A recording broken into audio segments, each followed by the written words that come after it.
Welcome to the First Responders Wealth Network. Our mission is to help all first responders change their mindset towards money and educate how to build long-term wealth through real estate investing. Are you ready? All right, so here we go again. Welcome back to the First Responders Wealth Network podcast. I'm Dave Knight, and today I'm really grateful to interview a guy named Cole Hatter. He's an investor, serial entrepreneur, a philanthropist, has a large social media presence, and has always delivered a positive message, which is actually what gravitated me towards his material. And overall, he's just a cool dude. So going back to February, I was lucky to connect with Cole for the very first time in Vegas during Grant Cardone's 10X Growth Con. And for those of you who aren't familiar with Grant Cardone, you guys should dive into his material. He's got some really great stuff, and I hope to have him on the show one day. Anyway, I was fortunate enough to strike up a conversation with Cole over a couple of drinks, and I basically just told him what I was up to. And at that time, I was still kind of brainstorming what I was going to implement, or how I was going to implement my idea of helping other first responders and basically change their mindset towards real estate investing. So I told him that I was a police officer and what my goal was. And right away, we hit it off. He was very supportive of the idea. And at the end of our conversation, he offered me 2 free VIP tickets to his Thrive event in Vegas, which is taking place September 14th to 16th at the Hard Rock. So check out attendthrive.com for more info and see what it's all about. But I'm telling you, he's got some killer speakers, some millionaires, some billionaires, and a lot of people have changed the world. And again, his message is making money matter. So not only to grow your business, but how to make a positive impact by either giving back or making a positive change in society. What impresses me most about Cole isn't his millions of dollars he nets annually now, but it's his story of adversity and how he persevered through some serious dark times at a young age. And his dark times were a result of him losing 2 of his best friends in 2 separate tragic events, all which he was involved in. But with support of his family, his faith, and the joy of helping others, he found purpose in life and continues to live through that purpose. So Cole started off as a firefighter at a young age, and due to his crippling accident outside the workforce, he turned to real estate for a short period of time just to acquire some income while he was recovering. He tells a story of how he went from agent to investor and that mindset switch, which ultimately grew into a lucrative business of flipping homes in the California area. I'll let Cole elaborate a little bit more during the interview, obviously, but I hope you all enjoy his story and his mission, which he continues to stay true to. So we all dive into the reality of what happens if you get injured outside the workplace. And it's neglectful to really think that accidents can't happen to us, and we should not be relying on one income or rely on pensions and Social Security for our retirement. So again, don't forget to subscribe, rate, and review on iTunes or whatever platform it is you're listening on. It's your feedback and reviews which helps keep this podcast going, and the exposure and ratings, etc. And ultimately helps spread my message and hopefully gets you guys to start changing your mindset on your financial future and importance of investing in real estate.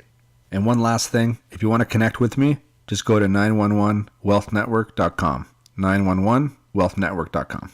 So again, I hope you guys enjoyed the interview. So let's get rolling.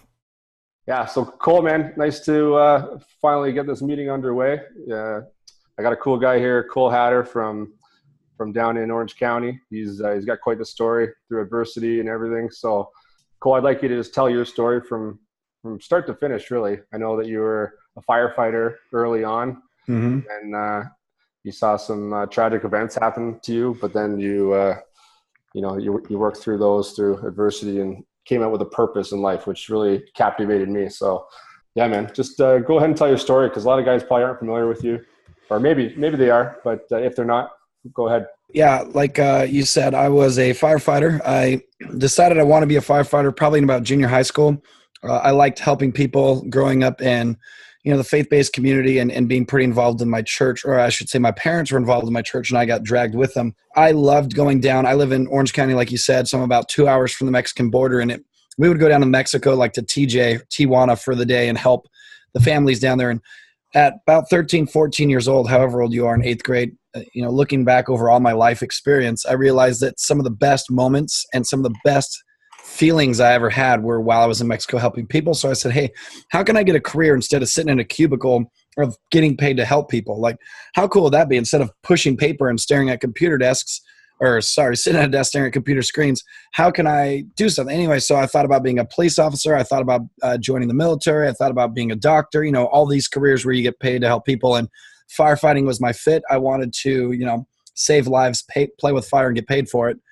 So that was really my driving factor. Plus the schedule, was incredibly attractive, that I could have a career with benefits and a decent income while having a ton of free time to start something else, whatever that was. Did that, graduated high school, became a firefighter. 2 years later, got in a car accident off duty, not an on-duty accident, off duty. So those are worse because it's my fault. We were driving out to Las Vegas, Nevada. The car flipped and I was ejected out of the car going about 80 miles an hour. The speed limit out in the desert is 75. So we were going about 80 when I hit the pavement. And I know you're a police officer, but for any of my firefighter buddies that may be tuning in here, I had a subdural hematoma. I had a spinal contusion. I had lots of bumps and bruises, and I was done. I was bleeding out of my eyes, my nose, my ears. So they airlifted me to the trauma center at a hospital. Being out in the middle of the desert, it was about a 40-minute ambulance ride that they didn't think I had 40 minutes. So they airlifted me. I survived. There were 3 of us in the accident. 2 of us survived, 1 didn't. So it was a fatal car accident. And it really screwed me up because, I not only was incredibly injured, but I had the grief of losing a friend and then the guilt of surviving. So the gentleman that passed in that car accident was my best friend in the world. He and I grew up together. And he was in the helicopter with me. We were both critical. We both got airlifted. I survived. He didn't. So that sucked. And I'm 21. I'm moved back into my parents' house because I was so hurt. And because my spinal damage was in my lower lumbar L4, L5, I was temporarily paralyzed from the waist down. I shouldn't say paralyzed. I could move my legs, but I couldn't walk.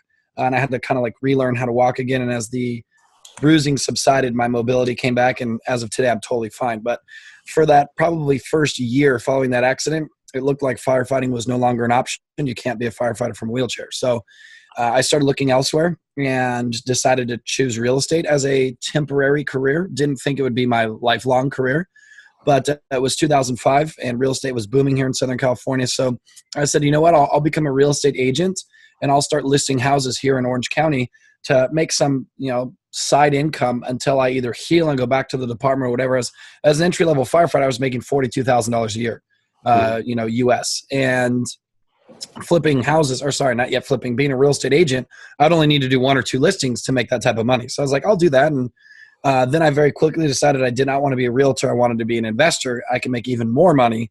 And I asked my father to be my business partner. And I'll go in as deep into this as you want. I'm just going quickly, Dave, for now to give you the highlights. And so decided to make my dad my business partner. And we started flipping houses here in Orange County, California.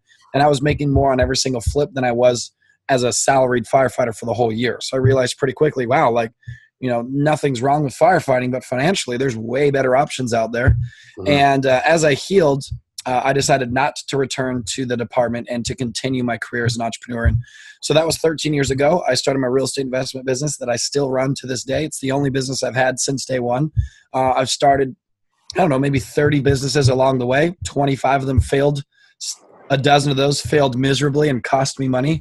Mm-hmm. But the 4 or 5 that I've gotten correct have been so incredibly lucrative. It's, more than made up for my losses of trying on my failures, and has provided a pretty fantastic lifestyle for my family and I. So, there's, I guess, a lesson in and of itself that, don't have fear of failure. Don't be attached to the result. If you do something that didn't work, just do something else. And so that's really it. That's a 13-year period condensed into 5 minutes. But, so you being a police officer up in Canada, I've got nothing but love for the community of listeners that are here on this podcast, because obviously as a firefighter, although I'm no longer actively employed by the city, I'll always have a soft spot for men and women who are serving their city or country. So, So that was it. Again, it was never on my radar to be in real estate. It's just what I was going to do while I was learning how to walk again. And it became so lucrative, and I really enjoy it that I just kept doing it. Here I am 13 years later. So what made you think about the transition of real estate? I know you said you just kind of fell into it, but what guided you that way? What was the conversation you had with someone? Why is it that you took that direction out of all others? Total coincidence. To get my legs strong again, I had to walk every day for 45 minutes. to remind my legs and muscles how to work. And so I would just like make circles in my parents' neighborhood. Cause again, I was so hurt, even though I was 21 and had lived on my own for those first few months, I literally had to move back in with my mom and dad. Like it was a mess. I had to be hand fed and carried to the toilet. Like it was bad. And so while I was living at home with mom and dad and recovering, I would have to walk and I'd be out there with my little thing or my cane. I was on a cane for at least about a year after that accident. And, my parents' neighbors lived in a big, beautiful home. They had, the husband drove like an X5 BMW and the wife had a Lexus, and they were always around. As I'm practicing walking in the middle of a Tuesday, everybody else's house looked empty, no cars on the driveway. And then here's this family that was basically always home. What the hell do they do? Yeah, exactly. Out there with their kids. And so literally I was just like, what do you guys do? Like, you're obviously not unemployed because you got some nice stuff. What's going on? And I was talking to the wife. She said that she was a real estate agent and her husband was a real estate broker / investor. And that, he was kind of the breadwinner and that she would just pick up listings here or there to keep herself busy, but that she was very, very part-time and had made over $100,000 the year previous. Cause I'm nosy. And I think that's part of the reason why I've had some success is I ask a million questions. So I was like, okay, what does a part-time real estate agent get paid? And, she said she'd made over $100,000. I was like, how's that possible? And she explained that she gets a 3% commission and that, listing $600,000, $700,000, $800,000 homes in Orange County, you only got to do 5 or 6 of those a year to be making $100,000+. Mm-hmm. So I got big dollar signs in my eyes, and maybe my initial motivation for real estate was the wrong motivation. It was strictly financial. Like, hey, I'm living at home with my parents, learning how to walk again. I could do a few listings, sit on my butt in an open house and make $100,000 a year. I'm in. And so that was really it, dude. I never had ever said, when I grow up, I'm going to do real estate. So it was literally going to be like a temporary play while I rehabbed. And then when I learned pretty quickly that, real estate agents get paid commissions, real estate investors get paid profits, I was like, oh, that's what I'm going to do. And I just tripled down on it. And then, like I said, by the time I was healthy enough to go back to the department, 2 reasons. Number one, I was making way more money in my real estate investing business. And my schedule as a firefighter was 1 on, 2 off, 1 on, 4 off, 1 on, 2 off, 1 on, 4 off. So I could have continued to do my real estate business while I was a firefighter with that schedule. And then when I say 1 on, that's a 24, obviously. And then, of course, I'm picking up shifts, getting my OT, et cetera, trying to boost my paychecks. But even working an insane amount of OT, in my 30 years of firefighter, I would have been lucky to break $100,000. And my dad and I were doing deals that were making us $100,000 per deal, right? And so anyway, it was mostly financially driven. And then the second reason was I talked about my best friend, Steve, who passed in the car accident. 66 days later, I also lost my buddy, Matt, in another accident that I was in. And so my 2 best friends in a 2-month period, 66 days apart, I lost both of them. And I got very depressed. And I was still not physically capable of going back to the fire department. But, I was talking to them one day. I was yelling at God and I was talking to them and I said, you know what? I'm going to change the world for you guys. And being a firefighter is a great start, but I want to make a global impact. So I said, I won't go back to firefighting. I'm going to figure something else out. I'm going to start a nonprofit or a charity or do something big. And I've done that. And what I found is that being an entrepreneur is the vehicle that funds that commitment and that dream to those guys. So again, that was a very long mouthful, but that's amazing, man. That's found amazing. Found real estate by accident, stuck with it because it's the vehicle that funds the dream. Well, I love your message behind it, and I love the motivation behind everything too. I mean, like I said, adversity, it doesn't get a greater example of that. And I couldn't imagine your mindset and, what was going through your head through that time. But the transition that you're able to overcome all that tragedy is amazing, man. You deserve a lot of credit. Thanks, bro. Did you have a lot of support? A lot of friends, family. How'd that support process go? Yeah. We see that all the time with families, but then we kind of, move on and go to the next call. But how did you personally get through that?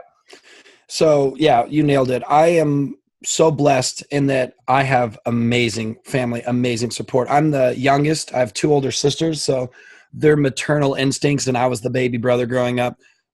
My mom and dad are married. They've been together for 51 years. I'm one of the only people I know who has their original parents still married, and not because it's easier than divorce or we stay together for the kids. They're obsessed with each other, and it's kind of gross. I'm like, dude, you guys are 68 and 65 years old. Knock it off. Like, this is embarrassing. We're in public. Dad, you grab my mom's ass, right? So, so that, and then my immediate family of cousins, aunts, uncles again. And then my church. I was, like I said, always have been fairly involved in my church. I shouldn't say that.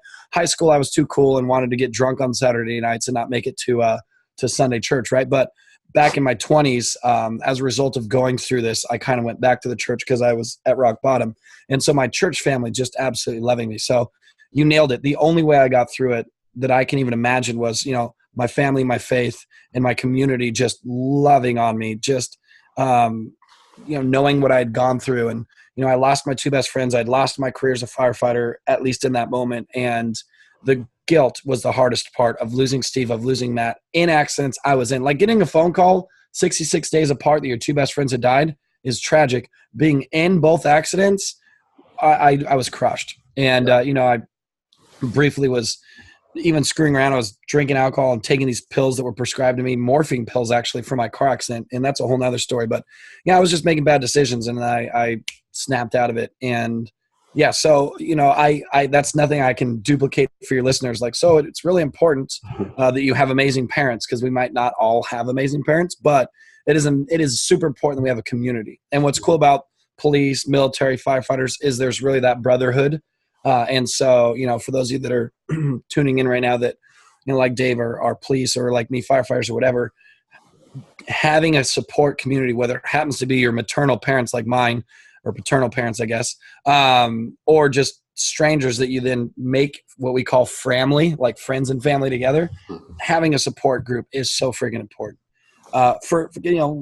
We all don't plan on tragedy, but it happens. And to go through that alone, I wouldn't have made it.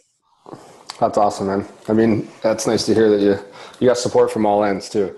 So I want to pivot a little bit here. Just when you got into real estate originally, I know you started getting into to become an agent, but then you transitioned over the investing side of it.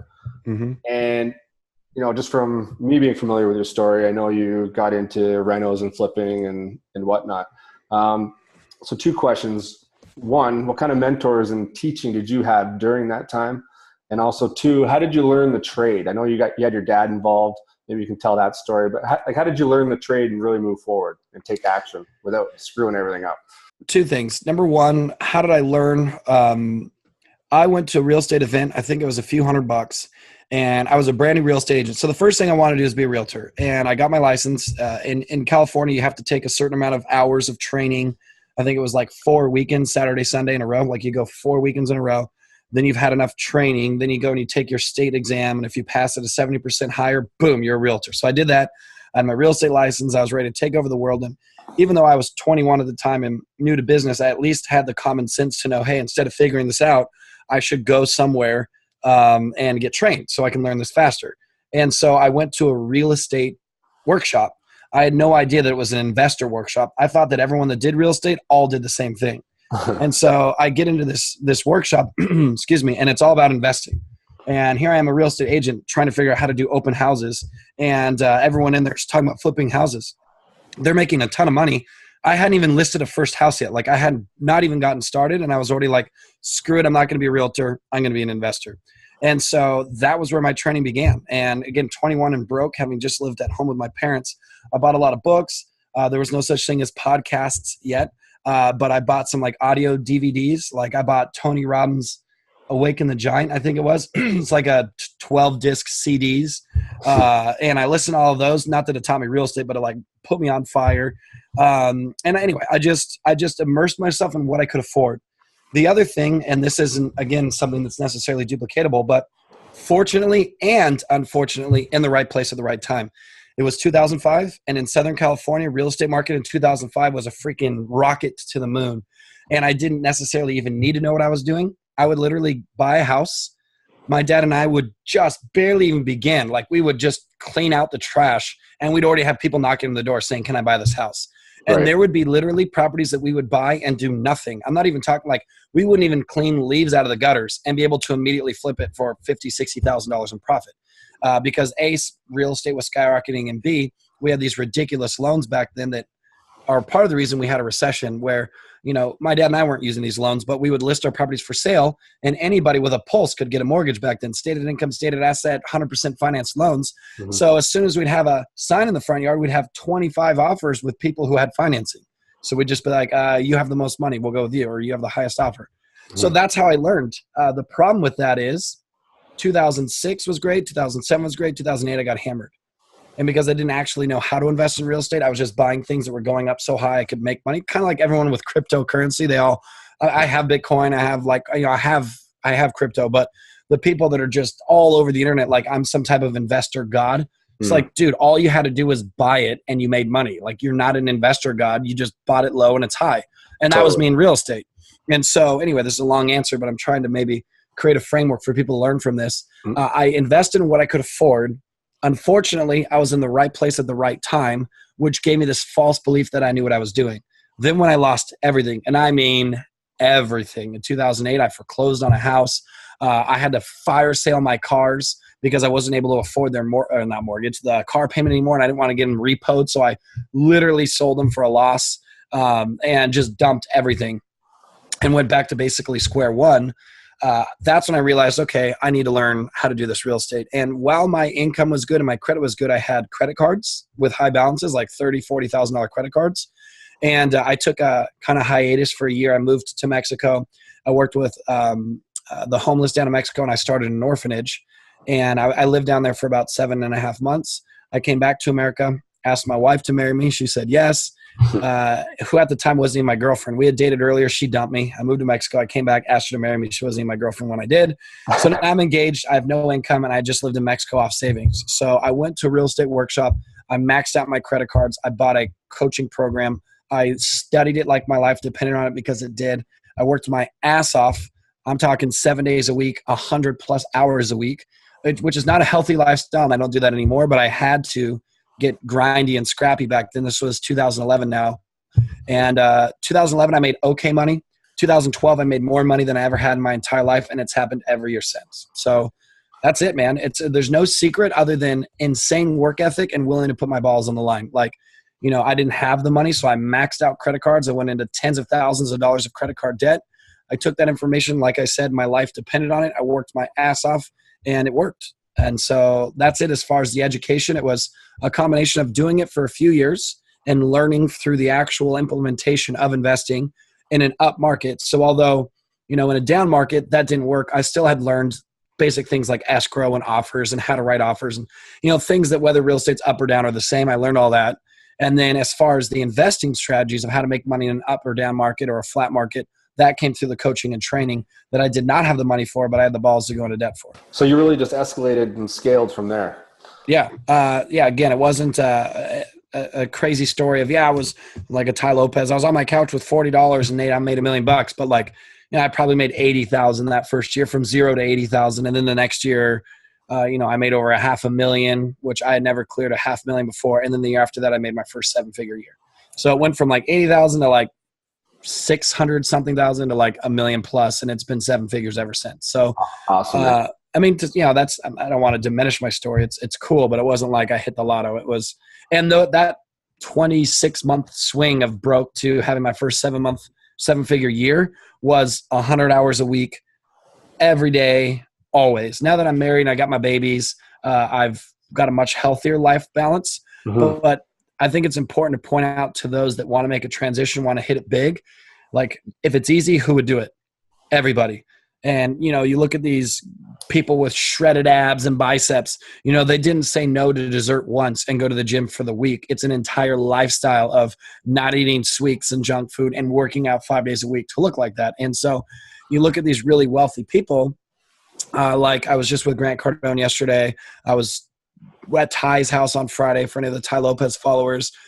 Gary Vee's one of these other prominent figures. And you see them today, and it's like, man, success looks so easy. But what you don't see are the decades that we all grinded before there was Instagram stories, before we could document our days publicly.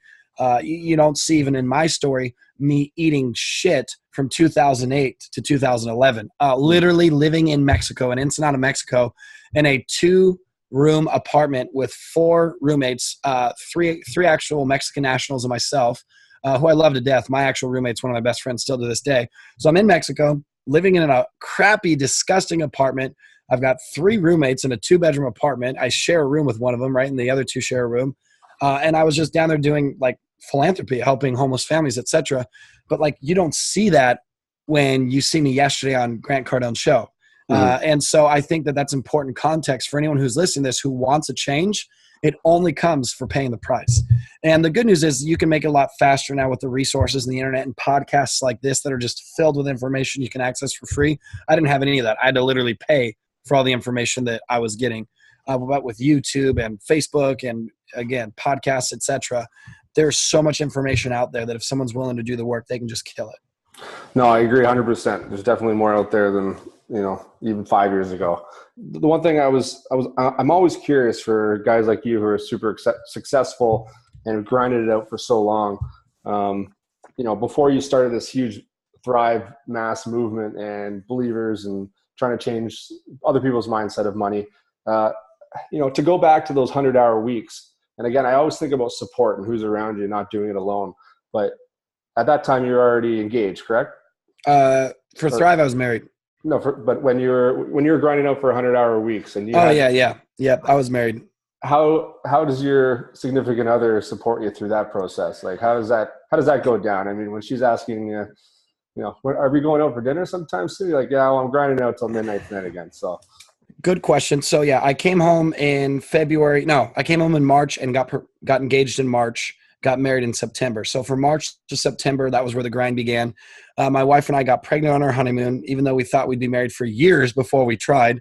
She gave me too much wine in Italy, and one thing led to another. So we literally got pregnant in our 3rd month of marriage, and we had our 1-year anniversary, and my daughter was born the next month. So I was forced to have to succeed because I was supporting a wife and then a daughter a year later. So from March of 2011 until November of 2012, that's when I became a father. And that was my 100 hours a week grinding my face off. When my daughter was born, everything shifted. And so to your point, my wife supported me through the whole thing. And I would work from home. So although I'd be doing 100 hours in proximity, I'd be sitting on the couch while my wife was in the kitchen. And so it didn't hurt to work that much because I was with her all the time. And I've actually almost regressed back to that. I had a big office and all these employees, and I decided I didn't want to do that. I bought a new house that has an attached 800 square foot, I guess you'd call it guest house. And we renovated it to make it look like an office. That's where I'd be right now if they weren't actually still renovating it right now, which is why I'm hiding in my movie theater right now. So to answer your question, the only way that it worked is I did it with her. Although she wasn't yet a business partner, she was my co-founder of Thrive, but this was my real estate business with my dad. When I have to go look at properties, I'd be like, do you want to come? She'd be like, no, I'm going to the gym or I'm going to yoga. Okay, the next day, do you want to come? Yeah, sure.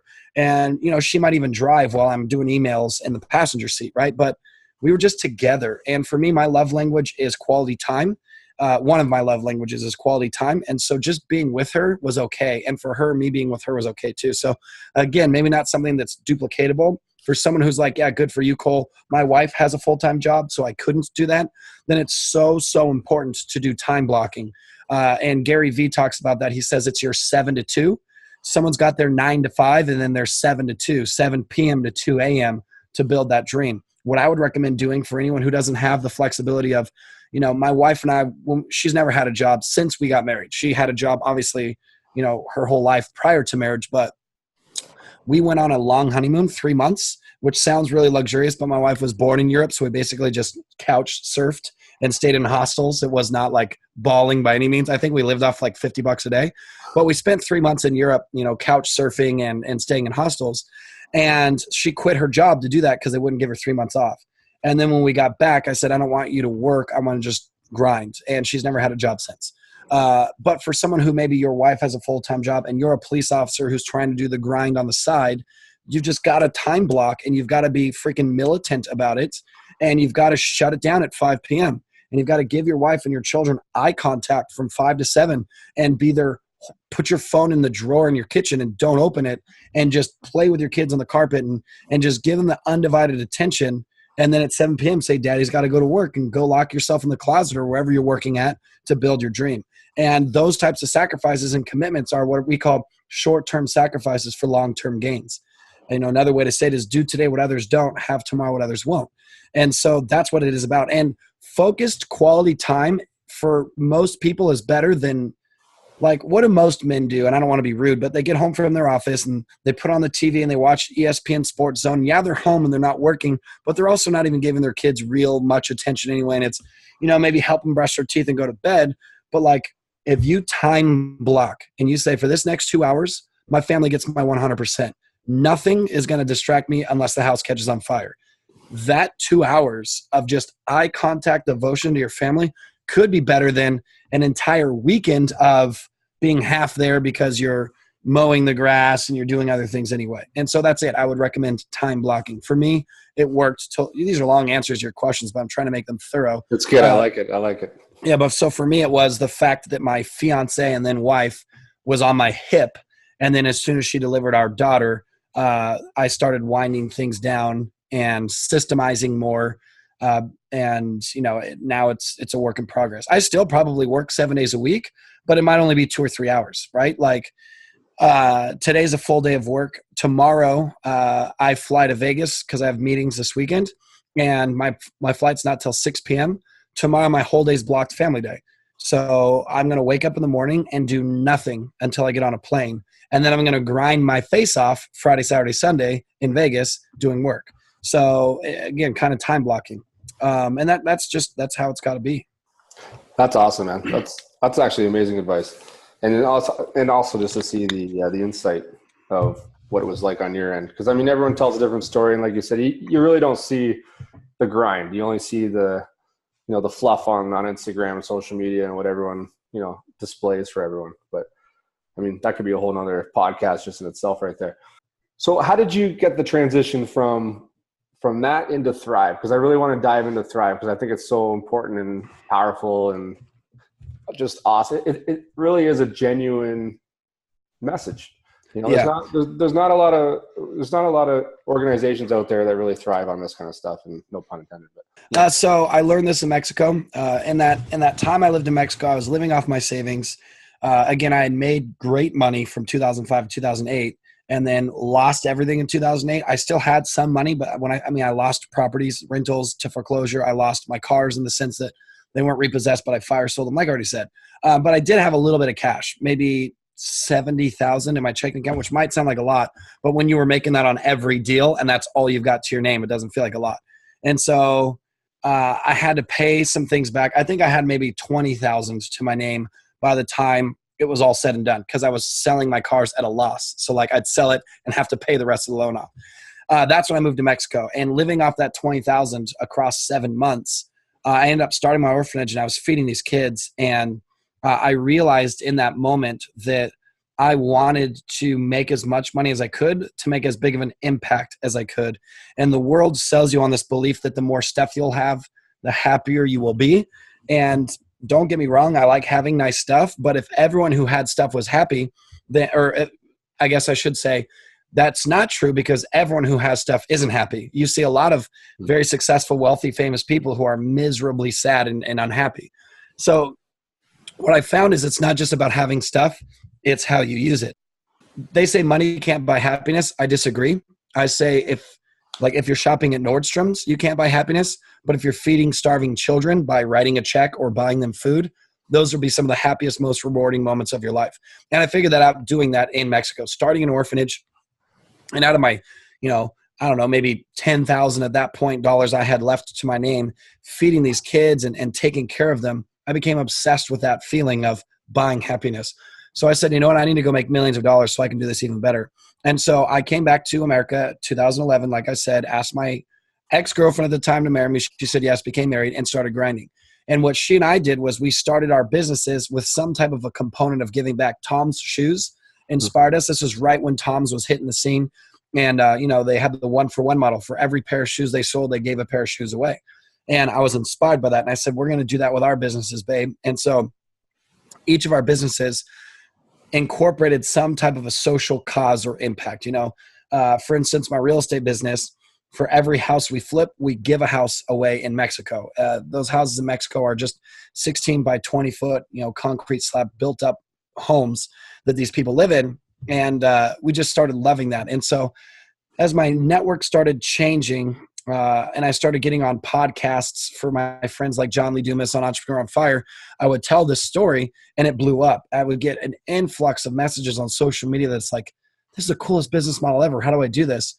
So my wife and I looked at each other and said, holy cow, there's obviously an interest for this. People are very thirsty to learn how to start a business that gives back. Let's start an event. And so we did a one-off event that we never thought would become a movement or a career for us, called Thrive, where we met out in Las Vegas. We got 400 people to show up. Amazing speakers that first year, like Robert Herjavec and Gary Vaynerchuk and Keith Ferrazzi, and just, a bunch of badasses on that first year. And 400 entrepreneurs showed up. What we saw happen was like affirmation that, okay, this is our life purpose for now, at least. And again, teaching entrepreneurs how to take their business and creating what we call a for-purpose organization, where it doesn't just make money, it makes a difference. It spread like wildfire. So we're about to do our fourth event. We're going to have 1,500 people this year. And that's the premise is, the theme is make money matter. I don't know if that shows up on the screen. And what making money matter means is don't just make money and then spend it on frivolous, wild spending. Make money and somehow make a difference. And so making money matter, starts by having to make money first, right? You have to make it first to make it matter. So we bring in amazing speakers. They teach our audience how to crush the game, like Grant Cardone, a friend of ours, and just these other iconic entrepreneurs that are making millions, tens of millions, or even billions of dollars. We'll have 3 billionaires at Thrive this year. They just talk to how to make money. And then several of us, myself and a few others, talk about how to then make it matter. And so, people leave the event with awesome training on how to run businesses in America today or in Canada or anywhere in the world. We have 12 different countries come to Thrive. And then that actual implementable process of making it a for-purpose business. And so that's Thrive. It's just the evolution of my life. The idea birthed in Ensenada, Mexico, feeding children. And I then started businesses to do that at a higher level. People saw it, they liked it, and now it's called Thrive.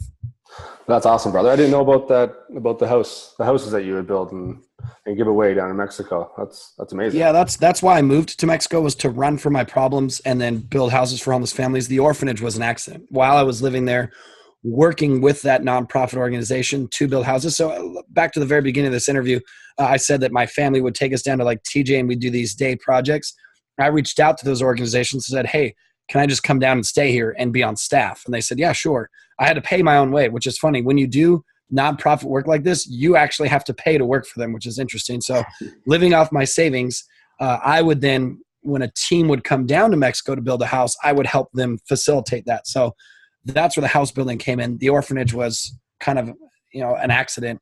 And then now what my business does is when we flip a house, we fund one of those other houses being built. So yeah, I spent 7 months down there doing that, bro. That's awesome, man. What, to jump back to Thrive, what speakers do you have lined up already that we can, or is that a top secret? Yeah. So as of now, I don't even know who's on the list, but we've got Naveen Jain coming. He's worth $8 billion, rad entrepreneur. I'm trying to think of who's on the website right now and who I know who's coming. A lot of people still haven't signed their contracts yet, so I don't want to talk about it because even though it's a verbal yes, I'll just do this. I'll talk about who's been coming before. Yeah, some of these will be repeats, and this is the caliber. So I've already said we had Robert Herjavec from Shark Tank and Gary Vee. We've had Grant Cardone, and let's just say wink, wink. Maybe he'll be back. Who else have we had in the past? Les Brown was here last year. Jack Canfield, the author of Chicken Soup for the Soul. John Assaraf, the star of The Secret. Just like we're talking A-list type entrepreneur, just badasses that come. Those are big names, man. Those are big names. Kevin Harrington from Shark Tank. Tom Bilyeu was there last year, the founder of Quest Nutrition and the host of Impact Theory. So that level of speaker is who we've had and who will be back this year.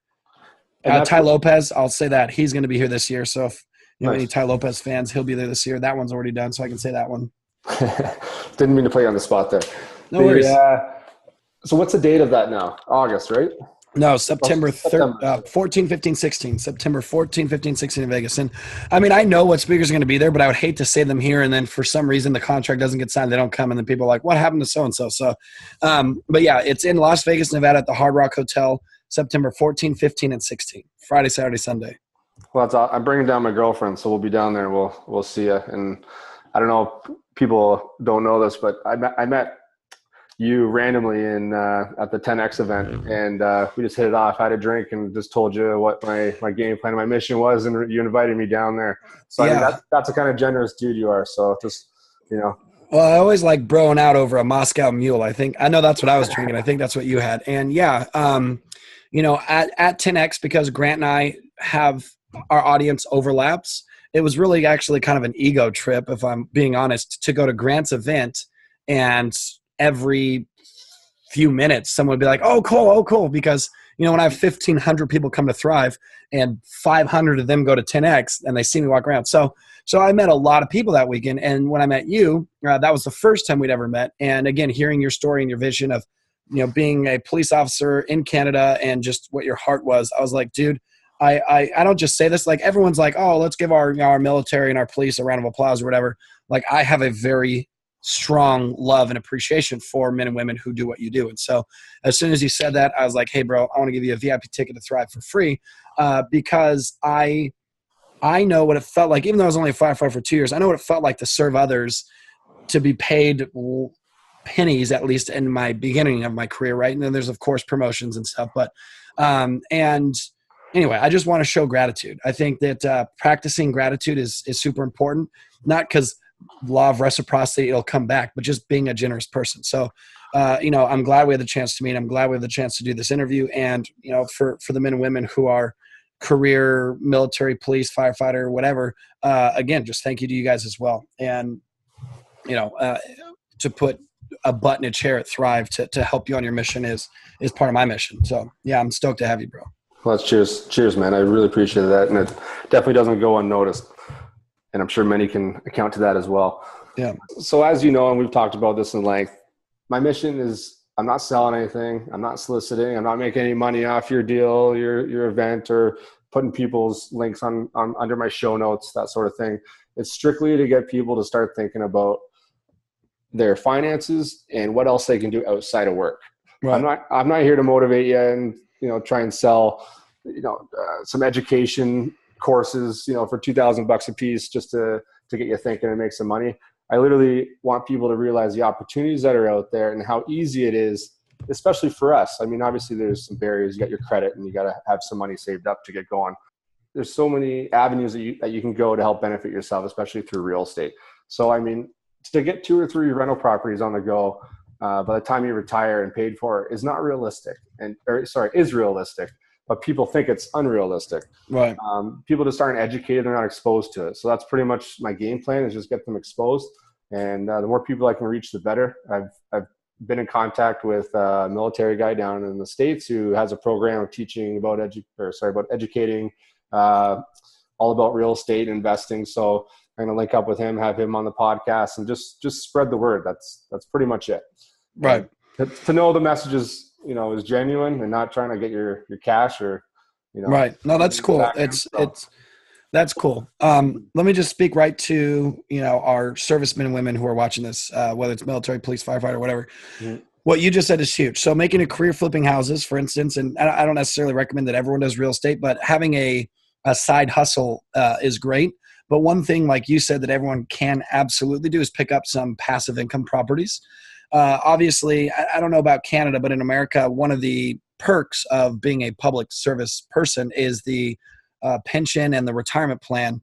But what's really sad for a lot of professionals, like in Detroit, for instance, which is, one little hop over a river away from Canada, they went bankrupt and they discharged their pension debt in bankruptcy court. So all these men and women who worked their ass off for the city of Detroit lost their pension because Detroit was insolvent. And although Detroit gets to continue move on and be a city and do what it's got to do, all of that financial obligation to pay those retirement pensions to those people just was wiped off the books. And so you can never rely, again, I don't know necessarily how that works in Canada, but you can never rely on your career, like your employer, I should say, or your government to retire you. And that was why I wanted to be a firefighter. Part of why was, hey, when I'm old someday, they're going to take care of me. Now that I've seen airline pilots who post 2001, when we had, 9/11 happen down in New York, lose their pensions overnight. And so some of the chiefs that trained me when I was in my fire academy, Again, I went through the fire academy in 2003. 2008, they had retired as, chiefs, and they had to come back out of retirement and get jobs because in the recession, 70% of their pensions were cut. So they'd already been retired for maybe 4 years, right? Again, they trained me in 2003. They retire in 2006. 2009, they have to go get jobs again. So you can't rely on anyone other than yourself. And picking up rental properties while you're grinding it out at your jobs is so important.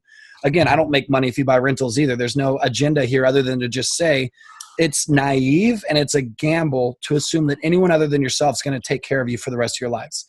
What if, for any reason, you get an injury off duty like I did, where the department's like, oh, man, we love you, Cole, but that's your bad. If I was on duty, I would have had a lot of other options. Off duty, going to Vegas with my buddies, sober, it's not like we were drunk driving and break any laws, but got in a car accident, ended my career. I didn't get any type of love from the department. Why should they? It was my fault. So bottom line is, in a blink of an eye, all that can be gone. But if I got in a car accident, I couldn't be a firefighter. You know what I'd still do? Collect rents for my rental property. If I worked for the city of Detroit and they bankrupted and discharged on my debt, guess what I'd still be doing? Or my pension as their debt, guess what I'd still be doing? Collecting rental income.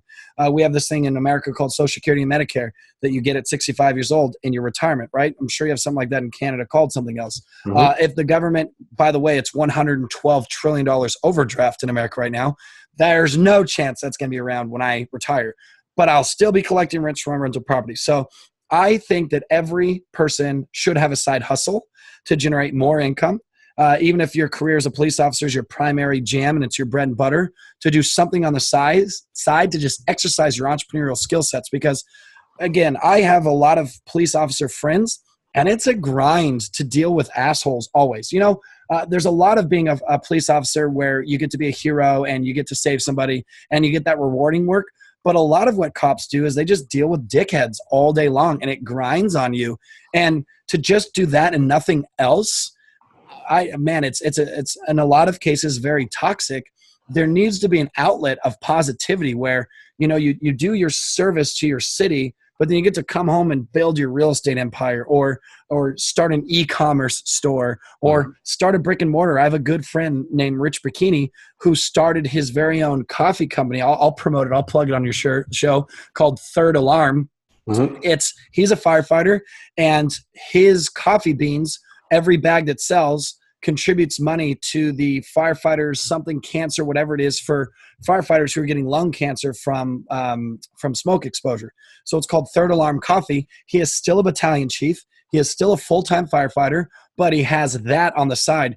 Actual brick and mortar shop. It's like a Starbucks. You can walk into it and get coffee on the spot, but then he sells his bags in stores like Walmart all over the country. And so that's his side hustle, is he's making more money in his coffee beans than he is as a firefighter. He's still a firefighter because he loves it. And again, he's promoted all the way up to battalion chief. And I think he's 30 years in. So he'll probably be retiring sooner than later. But all along the way, he's had these entrepreneurial side hustles where he gets to exercise his skill sets and his gifts and build his own dream too. So whatever that looks like, whether it's coffee beans, whether it's an e-commerce store, whether it's real estate like me, I encourage everybody to have that side hustle.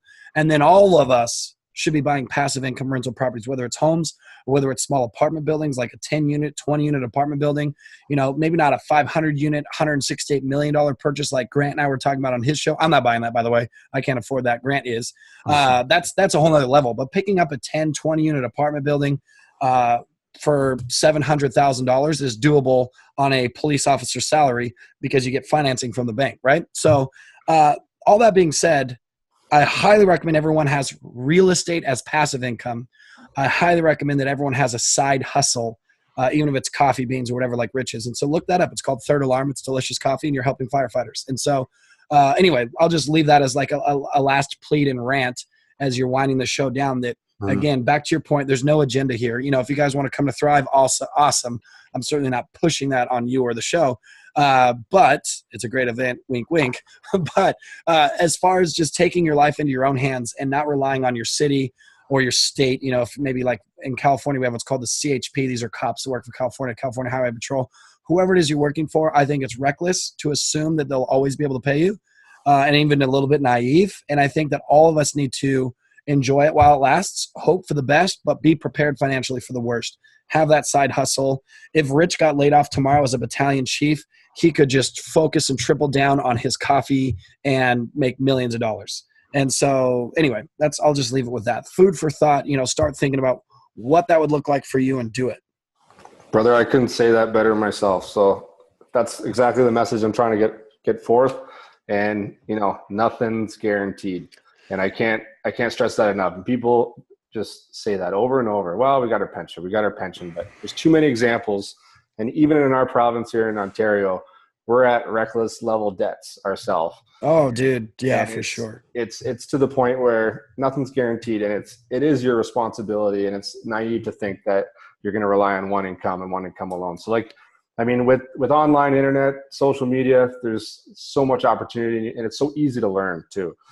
If you're interested, I know I can get Rich to do the show for you too, from a firefighter's perspective, who's still active duty battalion chief and has 2 or 3 little side hustles. So I think he'd be a good fit for the show if you want him. Not to plug him here, but no. Hey, that's what it's all about. This networking, right? That's why I call it Wealth Network, because it's it starts at home all the way to the bank account. So I will do an email intro the moment this call ends. You'll have it within 3 minutes or so. But yeah, just to continue this thought, because again, being a firefighter in a previous career, I just really have a soft spot. And so, looking right at the camera, if you're still watching this and you are active, flat firefighter, police, or whatever, like, you deserve it to have more income coming in, more financial stability, and a better sense of security in that retirement. And again, I'm all about exercising. I'll close with this. I got enough time. At 10X, did you see Ed Milet speak? I did. Awesome. Yeah. Love that guy. So that's the first time I'd ever even heard of the guy. We've since actually become homies via text. We text 2 or 3 times a week. That said, that's the first time I ever heard him. And no offense to Ed, I didn't even catch his talk. Yeah, I didn't even hear his talk. I arrived late that morning, but I walked in for the last 10 minutes, and we had two suites for my community up there. And so I had just hugged everybody.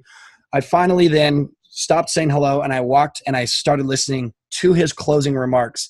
And I think his closing remarks are perfectly contextually applicable to this conversation. He said, and I'll do my best to paraphrase and quote him. He said, I'm a man of faith. For those of you in this audience, I respect your beliefs. But in my belief system, I believe that when I die, I'll go to heaven. I'll be face to face with God. I believe that God created me.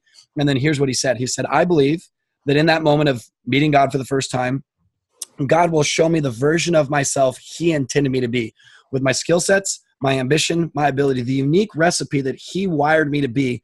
He's going to show me that person that was the highest and best version of myself, that was what he intended me to be. And then Ed says, when I meet that version of myself, I hope to God he's not a stranger. And I was like, oh, damn, I have no idea what the last 60 minutes this guy has said, but that closing line freaking struck me to my core. And so firefighting, being a police officer, being a military, whatever it is, what an amazing way to spend your life serving others. However, I bet you there's more to you than just that. Not to belittle or diminish that career, but there's got to be more that God, or whatever you believe in, the universe or whatever, has designed you to do outside of just serving your community. And being an entrepreneur and having a business is such a great utility and resource for you to practice those skill sets of leadership, of work ethic, of ambition, and then being financially rewarded for it. I don't have an agenda. I don't make money on this, like you said, but I am going to push that narrative on you to challenge yourself of not necessarily replace your income and quit your job, but how can you also create extra income, but really by just having a vehicle to practice your God-given skill sets, ambitions, and dreams in, outside of being a career, firefighter, police officer, etc. That's what I would just want to close with, to think about that, because whether you believe in heaven, God, or you just die and whatever, we all believe that we're alive, and we all believe that we will die. And so that being said, regardless if you're face to face with God or you're just in the dirt and that's how you're, whatever, how sad would it be that we could have done more that we didn't? Like, how sad would it be that, regardless of your religious context, that we had abilities to do more that we didn't exercise, and we took something to the grave with us? That would be freaking so sad for all of us to know that we could have done more and didn't. That's beautiful, buddy. I don't think I can end this recording any better than that right there. Perfect. So thanks again. Thanks again for everything. And I'm going to leave your information in the show notes, and we'll catch you on the flip side. Thanks, buddy. Yeah, my pleasure, man. Thanks for listening. Don't forget to rate and review on iTunes. Also, check out our website at 911wealthnetwork.com or contact Dave directly at 911wealthnetwork.com. Stay safe out there.